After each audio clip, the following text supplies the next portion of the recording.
پہلی بات تو یہ ہے کہ جو ساختیات ہے اس کا ہمارے آج کے اس ایپ کے اندر اتنی اہمیت اس لیے بھی ہے کہ ساختیات میں بہت سارے وہ تصورات جو اس سے پہلے موجود تھے ان کے اوپر سوالیہ نشان ہے۔ مثلاً بہت سارے ہمارے تصورات جو تھے وہ کامن سینس کے اوپر کھڑے تھے، تو اس نے ایک پہلا سوال جو ہے وہ کامن سینس پہ ہی کھڑا کر دیا کہ یہ جو ہوتی ہے یہ اس کا کوئی اپنا وجود نہیں ہوتا، بلکہ آپ جس سوسائٹی میں رہ رہے ہیں یہ اس کی کنسٹرکشن کا دوسرا نام ہوتا ہے۔ تو جو چیز کنسٹرکٹ کی گئی ہے وہ نیچرل نہیں ہوتی ہے، اور جو چیز نیچرل نہیں ہوتی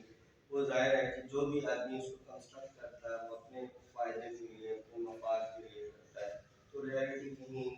اور ہی موجود ہوتی ہے۔ اور سوسائٹی جو ہے وہ ہمیشہ ہائپر ریئلٹی کے اوپر چل رہی ہوتی ہے، یا جس کو ہم تشکیلی حقیقت کہہ سکتے ہیں اس کو فالو کرتی ہے، لیکن جو حقیقی معنوں میں حقیقت ہے وہ کہیں پیچھے چلی ایک جگہ سے معلومات دوسری جگہ منتقل کرتے ہیں۔ لیکن سوشل نے اس سے اختلاف کیا ہے۔ پہلے اس نے کہا کہ زبان کو شفاف میڈیم نہیں ہے جس کے آر پار دیکھا جا سکے اور وہی چیزیں منتقل ہو سکے وہ ہوتی ہیں، لیکن اس کے بعد میں اس کے میڈیم ہونے ہی سے انکار کر دیا۔ زبان سے جیسے کوئی میڈیم ہی نہیں ہے،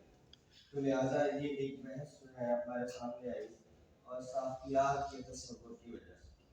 تو پھر سوال یہ پیدا ہوتا ہے، آپ کے ذہن میں بھی آیا ہوگا کہ اگر زبان میڈیم نہیں ہے تو پھر یہ کیا ہے؟ تو اس کا جواب اس نے یہ دیا ہے کہ زبان ایک فارم ہے، ایک حیت ہے۔ سو فارم جو ہے اس کے ذریعے آپ کسی بھی صورت میں ریالٹی کو ایز اٹ از نہیں دیکھ سکتے۔ تو زبان حقیقت کو منتقل کرنے کا کام نہیں کرتی، بلکہ حقیقت کو چھپا لیتی ہے اپنی فارم کے اندر۔ ہم پہلے یہ سمجھتے تھے کہ یہ تو حقیقت بیان کرتی ہے، اور وہ سارے تصورات جو خاص طور پر ریئلزم کے ساتھ جڑے ہوئے تھے، آپ ابھی تک یہی پڑھتے ہیں کہ ادب یا زبان معاشرے کی عکاس ہوتی ہے، یہ اس کی ترجمانی کرتی ہے، یہ بصیرت عطا کرتی ہے، وغیرہ وغیرہ اس طرح کے جملے آپ نے پڑھے ہوں۔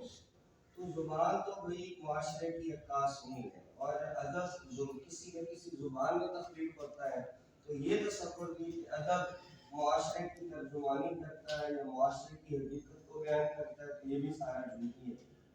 جب زبان کے اندر لکھا گیا ہے اور زبان حقیقت کی ریفلیکشن نہیں کر رہی تو ادب میں کہاں ہو رہی ہے؟ پھر ادب بھی تو کنسٹرکٹڈ ہوتا ہے، اس کی بھی شعریات ہوتی ہیں، اس کا بھی ایک اسٹرکچر ہوتا ہے، اور اس اسٹرکچر کے اندر ہم اس کے معنی کو ڈیفائن کر سکتے ہیں۔ تو یہ بہت سارے ایسے کئی سوالات تھے جو ساختیات کے تصور کے آنے کی وجہ سے سگنیفائر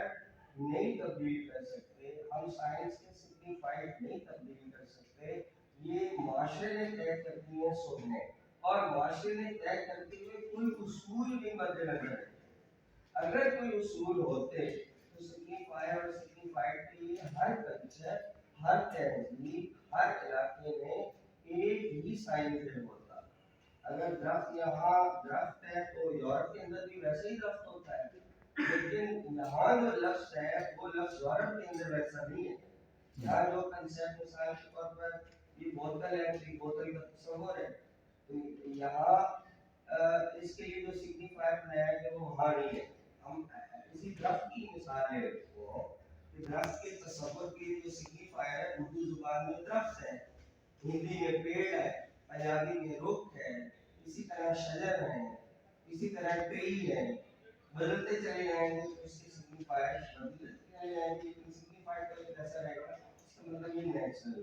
من مانا ہے۔ تو اس طرح کے جو سائن تشکیل پذیر ہوتے ہیں ان کو سائن کہا جاتا ہے، لیکن اگر سگنیفائر اور سگنیفائڈ کے درمیان مماثلت کا رشتہ موجود ہو تو اس کو آئیکن کہا جاتا ہے، یعنی جس طرح کی چیز ہے اس کے لیے سائن بھی ویسا ہی ہے۔ تو پھر ایسے سائن کو جوناتھن بولر نے آئیکن کہا ہے۔ آئیکن آپ نے دیکھے ہوں گے کہ اس کی مشابہت موجود ہوتی ہے۔ اسی طرح ایک انڈیکس ہوتا ہے،